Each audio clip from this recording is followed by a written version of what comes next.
que não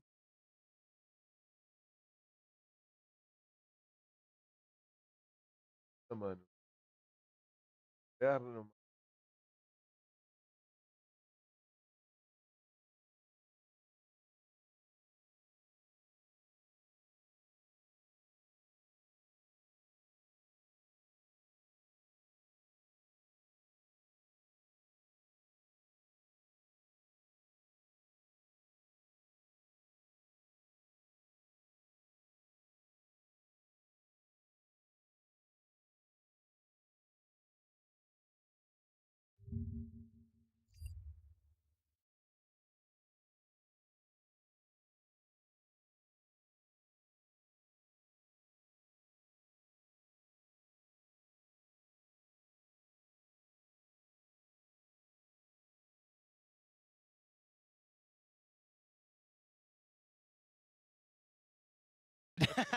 After a win here for Falcons. That's right. Starting to wake up. You can see snaking there. Get your stretch in there as well. And for Beast Coast, obviously, not the way they wanted that game to go, but do still have the memory of what happened in that game number one.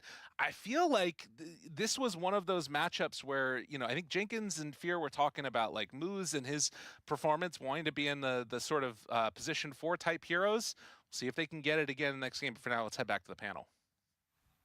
Thank you, Lyrical and Trent. You guys talking about it there, exactly what Beast Coast liked to do. Unfortunately, it didn't work out for them this time around. A complete change-up from game number one. Falcons having significantly better lanes for themselves and able to transition it into what eventuated to be a win. But Fear, what side were you sitting on for this draft? Because you weren't really I was pretty absolute in it. heavily favored. I mean, I was too busy distracted by the Snapfire's model to give my opinion, but You did actually. That was his concluding thoughts. He was like, "Wow, that Snapfire skin is it was very distracting." big. But anyway, like I feel like Falcons got everything they needed in that game. They had a lot of heroes that did a lot of damage, and I feel like you had way too much single target on Beast Coast in that particular game, and that is not the situation you particularly want to be in. And I really just believed in Malrine and his knowledge of this mid lane matchup, and he destroyed mid. Like it wasn't even close. He had like more denies than the Tiny had CS, and I wasn't even really that impressed with the Tiny pick itself and what it gave Beast Coast as a hero, and he wasn't able to really do much with that either. So yeah, overall good draft by Falcons here. This is something I expected to see in game number one from them, drafting just their comfort heroes, playing fast, playing aggressive, and not doing too many of these cheeky counter picks. I really like crit on Snapfire as a hero like that, and just making sure that Amar has a good laning stage. And Malrine transitioned a good laning stage into like blowing the game wide open for his team. We saw there he went for the Wisdom Rune, kills the Doom, waits for him to TP back in, and then with the Jingu that he got from killing the Doom the first time, kills the Doom again. This game is over. Like, the moment that happens, Doom is never going to have a game. He needs like 20 minutes of farm. That's like one of the most irrecoverable things that can happen in Dota. And we saw at the same time Falcons also were able to pick up their own Wisdom Rune and then kill Moose, who was trying to steal it. So this is just a flawless like first 15 minutes from Falcons. I would say the MVP to this game is not actually anybody in the game. It's Owie. The draft might be the first time you've ever publicly said something nice about it. I was paid to say this. It's a lot of money.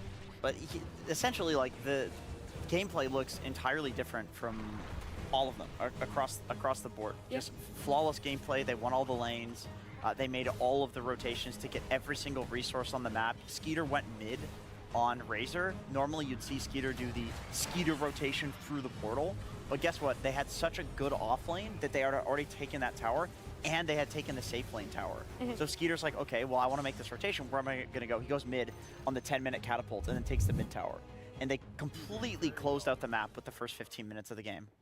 I think the other thing being El Misho on the sniper here going 0 and 10 is a completely different game winter compared to when he was on the Bat Rider in game number one. Didn't have that initiator. Thought maybe being a sniper, extra damage could have been enough to get a better laning phase, but it also felt like it kind of crumbled around having a position 4 like that. Yeah, I mean, this game is a very good example of why Sniper is just not a very reliable position for. He might be like good in certain games, but when the games don't go well for you, you want a support that can still offer you something, you know, as a position 4. And you saw how like the Monkey King kept coming over to bully the Doom. He literally couldn't do anything. Yeah. So if the lane is not going well, this hero doesn't really offer anything else. And after the laning phase, he's basically another carry, you know, like you're trying to farm. Yeah. And you're not really gonna go mid, gank, or you're gonna push a tower. You're just not gonna offer anything. So if you don't get your value out of the sniper in the lane, this hero is gonna be very, very hard to pull. You're kind of hoping that like your first 2 minutes of the game goes so well because Shrapnel is OP that he can just have some aura items like a drum and a solar by the time your team needs you to do stuff. But Falcons was playing so active that he did not have a cooldown on the shrapnel. He had like 1 shrapnel every time Mallory went bot, and then he's like, well, shit, what do I do next? Or earlier than that, he just didn't really have the mana. He was always just that little bit short as well. And then you see both Snaking and Skittler surviving on what felt like the same amount of health that the shrapnel would have done damage. So it was just very small things there. I also want to back up what Winter was saying about the sniper not really being that pos 4 that's giving results, because it's tied up there with the most pick hero of the road to the international so far, and it has a 29% win rate. So it has been picked 24, 25 games and roughly a 29% win rate. So it's doing pretty poorly when it comes to those stats. It's really rough for them, but it doesn't mean that we have a tied series now. Falcons getting game number 2, Beast Coast having game number 1, and there's going to be this change up for what could be a whole different internal meta created for game number 3 for you. Yeah, there's been 2 Doom picks now, and lost both games there. Sure. And both games, the lane that the Doom was in, we kind of criticized the POS 4 with it, but is it the POS 4's fault? Is it the Doom not Doom looking also good does right not now? have a good win rate. He has like a 40% win rate. There's a few heroes that have been very highly prioritized.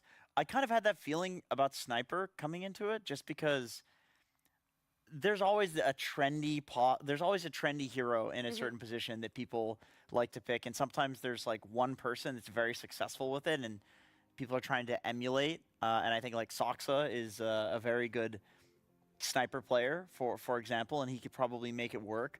But the win rate in pubs didn't look good. The win rate in competitive doesn't look good. I've looked at the individual Dota 2 Pro trackers of a lot of these 4 players, and it's like, oh wow, this guy has an 80% win rate with Shadow Demon. What a great player. Oh, 20% with Sniper. And it's still the same amount of games, like really, really trying to make it work. I don't understand the obsession with some of these heroes, and I would guess it's probably because there's some stuff going on in scrims that Of course, that we're not always seeing. privy to. Yeah, or like flex potential, but we've very rarely seen the Sniper flex. Doom can't be flexed. Some new meta heroes like Kunkka are looking a lot better and a lot more flexible. Well, look, let's keep this conversation going, but I'm not going to limit it to just us. We're going to bring in a 5th person here. Purge, you're going to give us some more information about what's happening here between Falcons and Beast Coast. That's right. I want to talk about how good Sniper is this support, guys. Watch this. I've got 2 good clips before everything goes bad. And that's going to be the glory zone that the players are always remembering before This they is what ultimately drives lose. them to pick the sniper. Exactly. Look at this. Snake King walking into the creep wave. He's going to get shrapnelled twice. He almost dies. He has to pop the healing Lotus. And he's got a salve ready to go.